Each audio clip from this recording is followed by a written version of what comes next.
Selamat pagi teman-teman semua. Kali ini kita akan belajar bersama tentang materi logika matematika. Sebelum saya membahas materi logika matematika, alangkah lebih baiknya saya akan memperkenalkan diri saya terlebih dahulu. Perkenalkan, nama saya Rehan Nathanael Panjaitan dari mahasiswa Politeknik Negeri Medan. Sekian dari perkenalan saya, kita akan lanjut ke materi apa itu logika matematika. Sebelum kita mempelajari arti logika matematika, kita harus tahu dulu nih, apa itu arti logika. Biasanya kita akan berpikir arti logika itu adalah yang pertama, logis, yang kedua, kebenarannya terbukti, yang ketiga, berpikir secara valid. Apa itu artinya dengan arti logika matematika?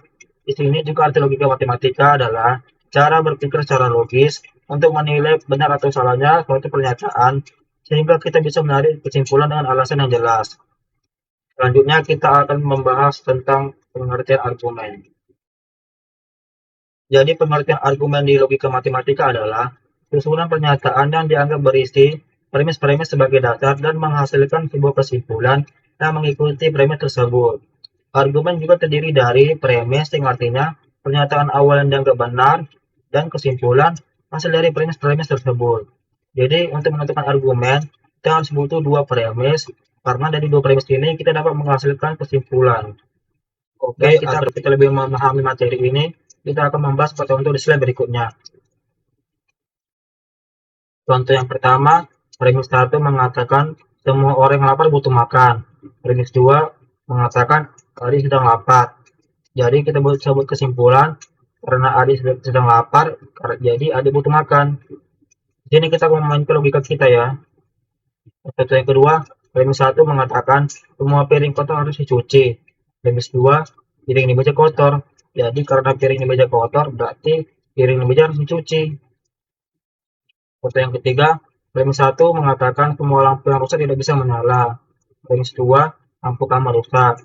Jadi kesimpulannya karena lampu kamar rusak, berarti lampu kamar tidak bisa menyala. Contoh yang keempat, premis 1 mengatakan semua anggota keluarga tidur di malam hari. Premis 2, kakak adalah anggota keluarga. Jadi karena kakak adalah anggota keluarga, berarti kesimpulannya kakak tidur di malam hari. Selanjutnya kita akan membahas tentang validitas argumen. Pengertian validitas argumen adalah keadaan ketika cara menarik kesimpulan dari premis-premis sudah benar secara logis. Jadi kalau premis dianggap sudah benar, maka kesimpulan juga pasti benar. Walaupun kenyataannya bisa saja berbeda. Berikutnya kita akan membahas tentang modus ponens.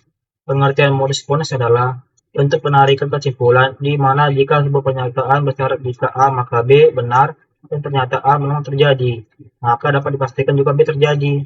Dengan kata lain, kebenaran A menegaskan kebenaran B. Ini rumusnya premis 1 jika A maka B, premis 2 A benar, jadi kesimpulannya B benar. Jadi A B, premis 2 A, lalu kesimpulannya B. Jadi rumusnya ini kita bisa buat aja, sini kesimpulannya mengikuti di premis 1 yang B aja ya. Tidak dapat contoh. Contoh pertama, premis 1, jika ibu menyalakan kompor, maka dapur menjadi hangat. Premis 2, ibu menyalakan kompor. Untuk melihat kesimpulannya, kita harus tahu jika ibu menyalakan kompor ini termasuk A, maka dapur menjadi hangat itu B. Premis 2, ibu menyalakan kompor. A pasti ya kan? Berarti kita buat kesimpulannya dapur menjadi hangat, karena dapur menjadi hangat ini B. Karena bisa kita lihat kesimpulannya, kesimpulan itu B terus-terusan, B terus. Yang kedua, premis 1. Jika TV dinyalakan, maka ada suara dan gambar. Premis 2, TV dinyalakan. Berarti kesimpulannya ada suara dan gambar. Karena ada suara dan gambar ini termasuk B. Contoh ketiga, premis 1. Jika makan kue, maka perut kenyang. Premis 2, jika saya makan kue. Kesimpulannya pasti perut saya kenyang. Karena B. 4, premis 1. Jika kipas angin menyala, maka udara bergerak. Premis 2, kipas angin menyala. Kesimpulannya udara bergerak. AB juga ya sama ya. Dan untuk menentukannya itu ya pasti premis 1 AB, premis 2 A, tapi kesimpulannya B.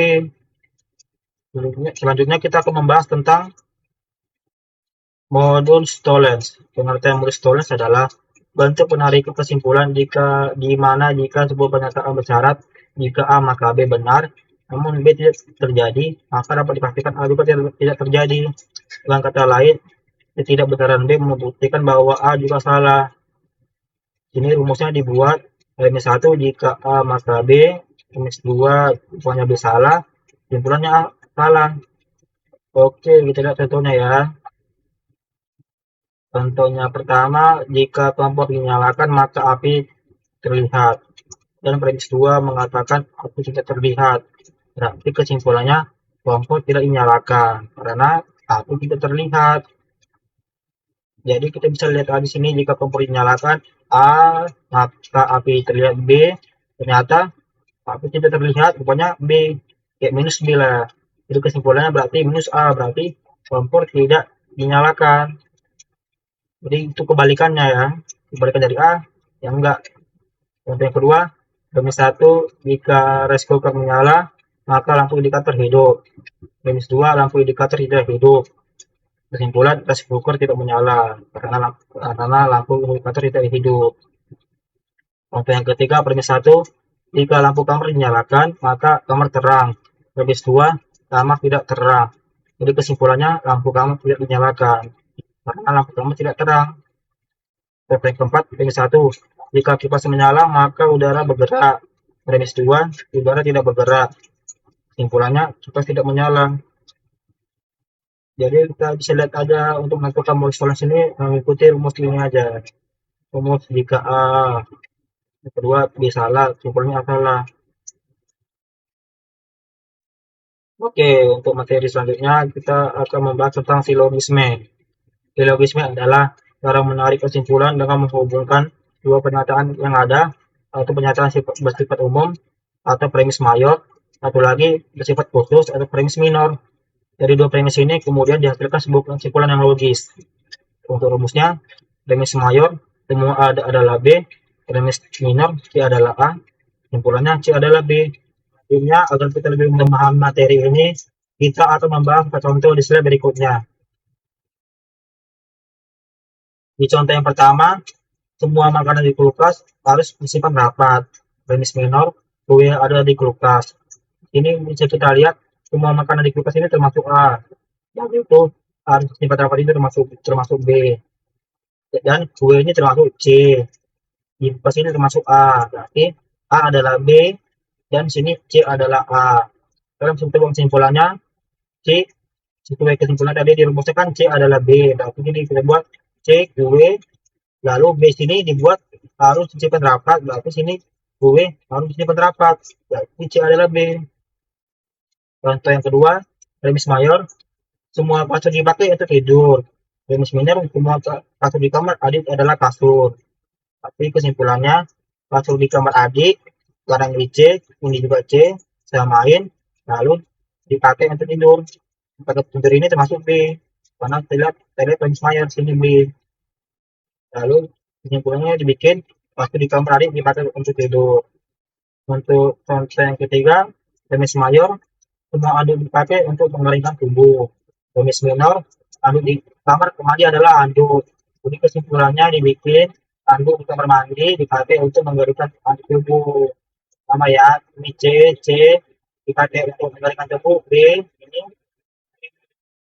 yang keempat premis mayor semua bilang dipakai untuk mengeringkan gelas meja adalah gelas. Kesimpulannya gelas dan meja dipakai untuk minum. C minum B. Selanjutnya kita akan membahas tentang perbedaan dari ketiga modus ini ya. Modus ini fokusnya itu menekankan akibatnya.